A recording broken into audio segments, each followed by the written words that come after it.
Good morning, students. Do you know there are many stories about foolish son-in-laws?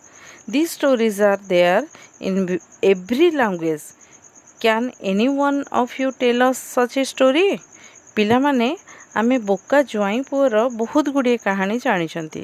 ପ୍ରତ୍ୟେକ ଭାଷାରେ ଏପରି କାହାଣୀ ଅଛି। ତୁମମାନଙ୍କ ଭିତରେ ଏପରି କେହି କାହାଣୀ କିଏ କହିପାରିବ କି? ତୁମେ ଏପରି ଏକ କାହାଣୀ ଶୁଣିବାକୁ ଚାହୁଁଛ କି? ତେବେ ମୁଁ ଆଜି ତୁମକୁ ସେହିପରି ଏକ କାହାଣୀ କହୁଛି, ମନ ଦେଇ ଶୁଣ। There was a village quack, a fake or false practitioner. He also trained his son to be a quack. One day the father-in-law of his son had a fever. He therefore sent his son to treat his father-in-law. When his son was about to leave, he gave him some advice. ଜଣେ ଗାଁର ଠକ ବୈଦ ଥିଲେ। ତାଙ୍କ ପୁଅକୁ ମଧ୍ୟ ସେ ବୈଦ ହେବାକୁ ତାଲିମ ଦେଇଥିଲେ। ଦିନେ ତାଙ୍କ ପୁଅର ଶ୍ୱଶୁରଙ୍କୁ ଜ୍ୱର ହେଲା। ତେଣୁ ସେ ତାଙ୍କ ପୁଅକୁ ଶ୍ୱଶୁରଙ୍କୁ ଚିକିତ୍ସା କରିବା ପାଇଁ ପଠାଇଲେ। ଯେତେବେଳେ ତାଙ୍କ ପୁଅ ଯିବାକୁ ବାହାରିଲା, ସେ ତାଙ୍କୁ କିଛି ଉପଦେଶ ଦେଲେ। Listen son, common sense will make you a great doctor. Simple common sense. Then he gave him an example from his experience. Once I went to treat a patient. I saw banana skin under his cot. Then testing his pulse, feeling, I said, you must have taken banana. That is why you have a bad cold. The patient and his father were surprised.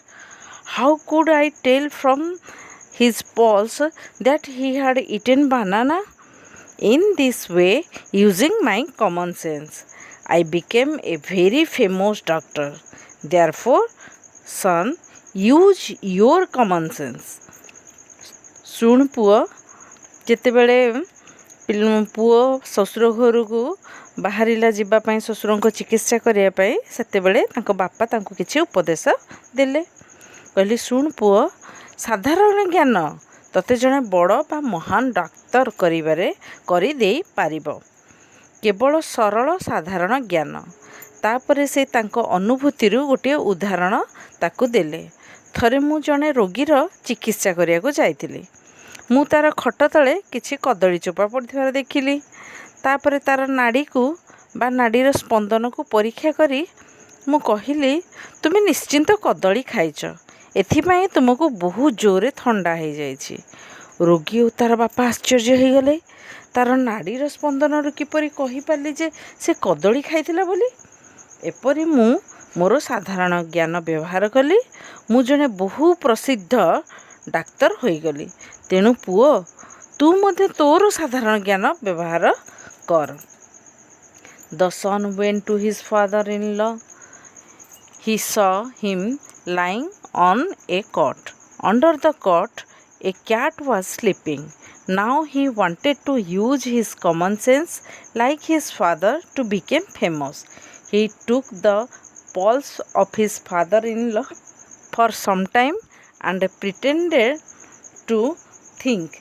Then he said, Father-in-law, you must have eaten a cat, which is why you are running a high temperature.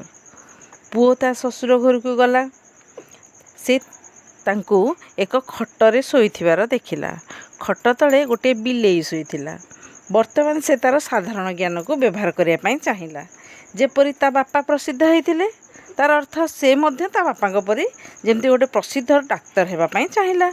ସେ କିଛି ସମୟ ପାଇଁ ତା ଶ୍ୱଶୁରର ନାଡ଼ିର ସ୍ପନ୍ଦନକୁ ଚାପି ଧରି ଅନୁଭବ କଲା। କିଛି ଭାବିବାର ବା ଚିନ୍ତା କରିବାର ଛଳନା କଲା। ତାପରେ ସେ କହିଲା, ଶ୍ୱଶୁର, ତୁମେ ନିଶ୍ଚିନ୍ତ ରୂପେ ଗୋଟିଏ ବିଲେଇ ଖାଇଛ, ଯେଉଁଥିପାଇଁ ତୁମ ଶରୀରର ତାପମାତ୍ରା ଏତେ ଜୋରରେ ବଢ଼ିଯାଇଛି। ତାହେଲେ ପିଲାମାନେ, ତୁମେ କାହାଣୀଟି ଶୁଣିଲ, କାହାଣୀଟି ଭଲ ଲାଗିଲା ଯେ ଜ୍ୱାଇଁ ପୁଅଟି କେତେ ବୋକା ଥିଲା। ହେଲା, ଶ୍ୱଶୁର ଘରକୁ ଯାଇଛି, ବିଲେଇ ଦେଖୁ ଦେଖୁ ସେ କହୁଛି ଯେ ବିଲେଇଟି ସେ ଖାଇଛି।